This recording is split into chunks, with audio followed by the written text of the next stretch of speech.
Welcome to the Hamumu Halloween Home Horror Hoedown, the podcast where we watch scary movies so you don't have to. From award-winning to completely unknown, we take them all way too seriously. I'm your host, Mike Hommel. And I'm your host, Solange Hommel. Now, warning, we use a ghoulish number of spoilers, so watch the movies first. Second warning, we don't know anything about anything, so don't take us seriously as we take these movies seriously. It's not often that we encounter werewolves. No? I didn't think so. But this time we did. We did. They were within! That's where you least expect werewolves. True. So, Werewolves Within from 2021 is the movie we watched. And it's based on a video game. And I did my research, and said video game is exactly what you think it is. It is a VR implementation of Werewolf. You literally just play Werewolf and you're all in VR. It's got an interesting thing where, you're all cartoon people and it listens to the tone of your voice and makes your face make expressions accordingly, which I'm curious about. But well, that's very misleading because then the AI could just be like, I'm going to make this guy make suspicious faces. Yeah. And you can't control it. It's just the tone of your voice. Anyway, that's what it's based on. And so, as you might expect, that has nothing to do with the movie because that's Why not would a plot. Yeah. Other than the fact that there might be a werewolf and who knows who it could be. I do think I have to say, though, I'm not super clear on the plot of this movie anyway. Like, it's not overly complicated or anything. There were parts where I was like, what now? What's happening now? Right. I think it's weirdly written and it doesn't come together, I guess. Like, it all makes sense, but it doesn't really go anywhere.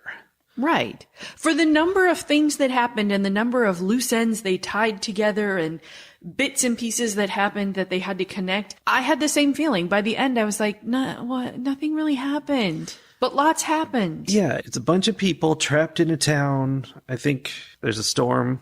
There's always a storm. So they're trapped in the town and they have reason to believe that one of them might be a werewolf. And, so they're worried they're going to die. And of course, there are a couple dead bodies to make them think they're going to die. So then there's misleads of like, is it this person doing it because of they're trying to build a pipeline through the town that not everybody's on board with? Or is it this person who's doing it because they want to make sure the pipeline doesn't get built? It's really very pipeline centric. It was very pipeline centric, which is relatable as someone from northern Minnesota. Yes. In the end, spoilers, the title is misleading because there's only one werewolf within, and it has nothing to do with the pipeline.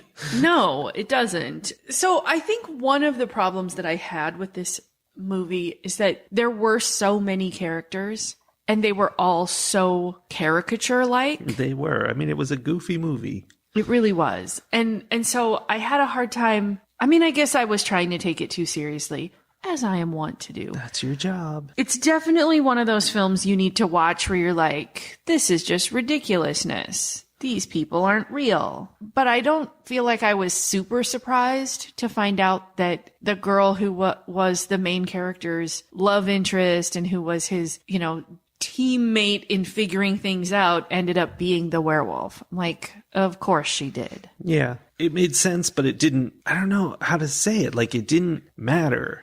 It was so irrelevant to anything we'd been told about the story. Like, fine, makes sense that it could really happen, but other than the whole werewolf thing, but it doesn't tie into anything. So why did we learn anything throughout this movie? Right. It's like the first, 75-80% of the movie is all red herring. Yeah. We don't need to know that all these people are fighting over different things because none of them are involved in this situation at all. She's just there to kind of trap them all and mess with them and kill them. Except, like, she could have just killed so many of them all the time, but instead she spent weeks, like, planning out this situation, I guess just to torment them and turn them against each other. Maybe they taste better when they're marinated in fear and conflict. Yes, they conflict diamonds of food.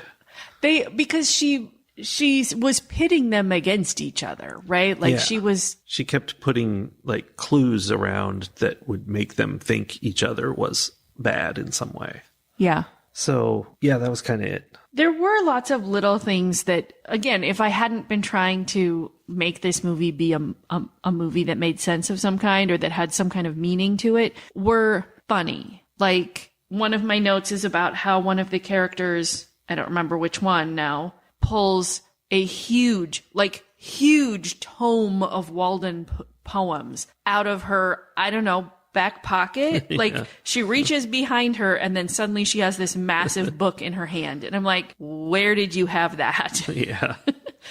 And so there were lots of, kind of silly things like that. Or where at one point, they know that they're in danger and the ranger guy, the new guy in town, is like, okay, so who's packing? And literally everyone pulls out a weapon of some kind. Yeah, I think everybody in it is good. Like, they're funny people doing funny things. And it's like filmed well. And so it seems like a good quality comedy film. But then there's like nothing to it. It didn't make sense. It felt like if you were to take all of these actors and actresses who are, like you said, are funny. They're not the headliner people, but they are the side characters in a lot of shows and movies who have that comedic effect. And it's like if you brought them all together and then told them to put on a high school play. Yeah. Like they were just goofing around and having fun, but it never elevated to the point of being something that felt high level. Which I'm sure it wasn't trying to be, so I don't know. Maybe that's not a fair critique. Well, I mean, that's the thing. Like, it didn't go all out into silliness, but it also didn't have a coherent plot for the other side. So, I don't know. There was this one bit where our hero, Finn, the ranger, everyone's at each other's throat. They're all trapped in this inn, and he's like, okay, everybody stop. And he makes this heartfelt speech about unity and how, we all have to work together. And for some reason, and, it's got all the music and everything, so it's a moving speech. For some reason, him giving that speech makes them all just go, ugh, and they all leave. And that sounds funny, but it wasn't that funny in the movie. It was just like, wait, why are they reacting the completely wrong way to this? Well, and I think that's the thing. Like, whoever put this all together was like, the funny part is that it's all going to be the unexpected thing. We're going to set up a thing and then turn it at the last moment. But there's an art to that. If you want it to feel like something that's actually funny rather than just like a bunch of high schoolers trying too hard. Yeah. A high school play. I don't know. I'm having a hard time pinning down like what I didn't like about it. It was a strange movie. It didn't meet expectations, but it also didn't quite turn them on their head either. It's just weird. And like the people were very murderous. Mrs. Anderton, her little dog was the first murder we encountered. Chachi the dog. And after that, I mean, not immediately, but throughout the rest of the movie, she murders. I think in my notes, I have two other people that she murders. One of them just over some money, and another one because I think she slept with her husband, with Mrs. Anderton's husband, and she's just killing these people. Like, I understand there's motive there, but and other people just dramatic. Everyone's just murdering everyone. You know what? That's what it is. It was like a melodrama. Yeah. But it didn't quite hit melodrama. It was trying, but it didn't quite. Well, because it's like there were no stakes to anything because it was comedic. It was all kind of light at the same time that people were actually being killed. Mm-hmm.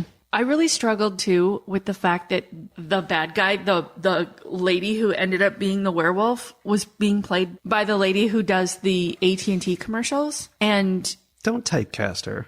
I know. I feel bad, but like she is such a specific character and she's so like solidified in my head as this person that then I really couldn't get out of feeling like I was in a really long AT&T commercial. That didn't actually talk about AT&T at all. It did kind of have that like commercial vibe. Yeah, like it was a very high quality production, but stilted and everyone's real cartoony. Like it very much did feel like an AT&T commercial. Yeah. And they were in this town and all the communications got cut. And she could have been like, hey, if we had just had AT&T, we could get through. I enjoyed that at the end, one of the women who was kind of milquetoast through the whole movie, like her whole character was that she wasn't very strong and that people were pushing her around and whatever. And then they suspected her of killing her husband, but it turned out she didn't do that. And then at the end, she's the one who stops Cicely, who stops the werewolf. And so that was kind of fun that there was a little bit of a twist there, and this very kind of weak character having some kind of a character arc where they were like, oh, she's so weak. And then, oh, she probably killed her husband because he was going to sell out to the pipeline in some way. But then it turns out she was the hero of the whole movie. Yeah, she saved the day. I just feel like if I was told, write me a movie based on the game of Werewolf, which is what this effectively was, like, this wouldn't be what I'd do. It'd be something much more intricate. Like, there'd be a lot of clues and you'd be trying to figure it out. It could totally be a comedy. Probably should be. But I don't know. There'd be a mystery to solve. I mean, there was. It's just, there was no information about it. I don't know.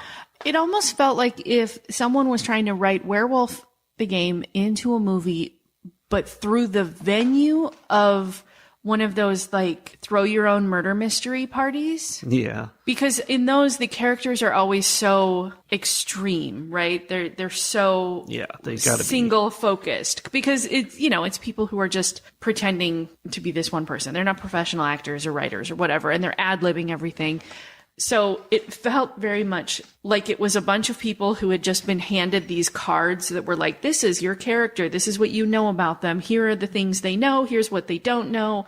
Yeah. Now, pretend you are all trying to figure out which one of you is a werewolf. Yeah, they should have actually dealt out the cards, and so they didn't know, and just find out what happens. Right? It is fun that this movie was directed by someone who regularly shows up on the Dropout show, Make Some Noise, who we really enjoy. Yes, we got that going for us. But it does sort of feel like maybe it was just being improv'd on the stage of Dropout. Yeah. Actually, Dropout did that show. It feels kind of like this. It was like a web series of like 6 episodes or something. Right. Which one are you thinking? The one where they were walking around the vehicle for hours. Yes. The Shining, The Shinning. It was The Shining. They were doing a parody of The Shining, and it was totally like this. It was very much like this. Yeah. It was a fun movie. It was cute. It was funny. It was very light. Very light. There's definitely a time and a place for a movie like this. I guess it just doesn't, it's not what I'm looking for most of the time these days. I see.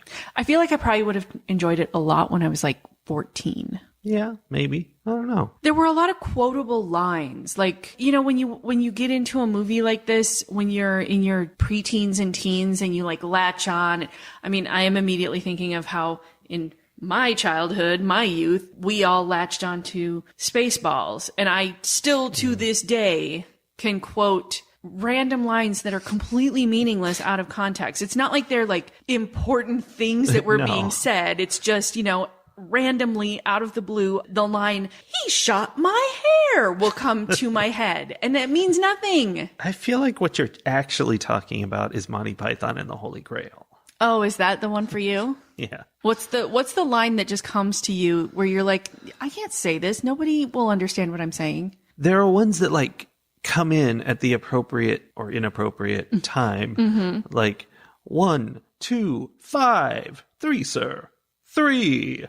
Like that. Just if I was counting. That's how you count now? No, not generally, but it can happen. Yeah. Yeah. Or I don't know if if this line is from Holy Grail, but definitely Monty Python has a lot of things that are very quotable. The one that comes to me a lot, which I think most people would recognize, is, "'Tis just a scratch." That's from the Holy Grail. Yeah. Yeah. The first thing that came to mind was, "Go away or I shall taunt you a second time." Which I like that one. See, Monty Python, they did that kind of humor slightly differently than Werewolves Within did. Yes, this movie did not have that completely over-the-top comedicness. It was like trying to be real at the same time as being over-the-top and silly. Which is, I don't know. You don't got to do that. No, I think you can't do that. Like, because then you end up trying to, have things both ways, and then you disappoint everybody. So you got to pick one side or the other, and somebody's going to hate you. Sure. That's the lesson here. Someone's going to be disappointed in what you do. But that's what you got to do. You don't want to try to please everybody. Because then you please nobody. Never going to work. Yep.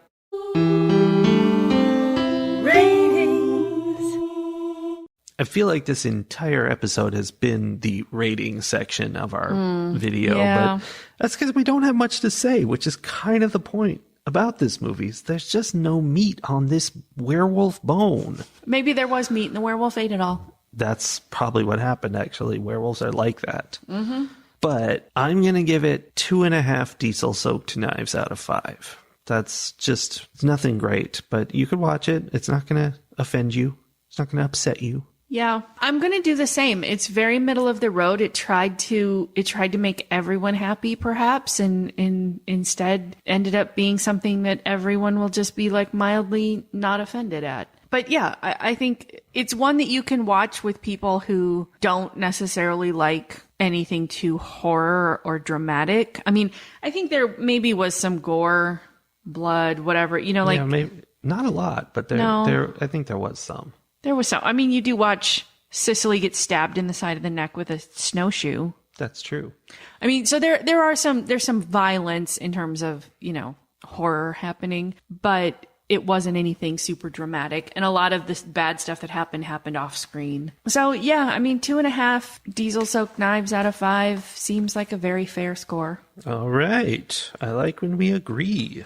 Also, Guillermo was in this movie. From What We Do in the Shadows. Yes. That's fun. Yes. And I totally recognized Mrs. Anderton, the lady with the dog. Yeah. I cannot remember where she's from, where I know her from, but I've definitely seen her in things. She is also normally someone that I think is funny. Yeah, I feel like I know her name, but I can't think of it. So yeah, she's definitely somebody who does this kind of stuff.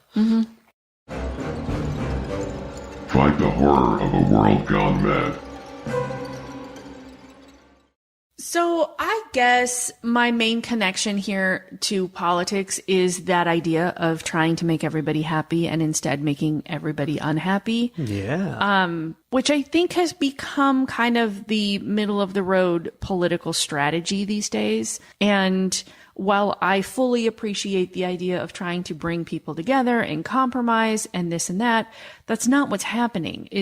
Instead, people are just saying two different things depending on which room they're standing in. And, instead of speaking from a place of compromise and coming to agreement, they're just speaking lies to everyone. And I think some of what is happening is that voters and the general public have picked up on that, finally. And they're not big fans. Good. Turns out people don't like being lied to. So I'm interested to see how that plays out. But otherwise, I don't have any, big thing. That's the whole thing with this movie. Yeah. No big thoughts. No. Just, take a stand. Somebody's going to get mad about it. Be okay with it. Well, I've got some news for you. Yes? I already know what our next movie is. And you don't have to worry about having no big thoughts because this one is a real thinker. Is it? Okay. Well, I guess we'll be back here next week thinking about it. See you then. Okay, bye. Bye.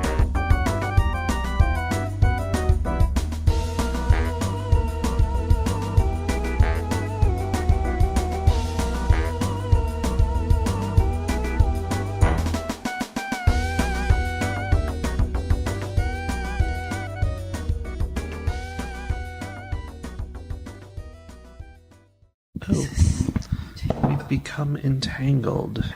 Did you take mine? Take my... Let's see. It's a puzzle. No. I'm number one. Boo.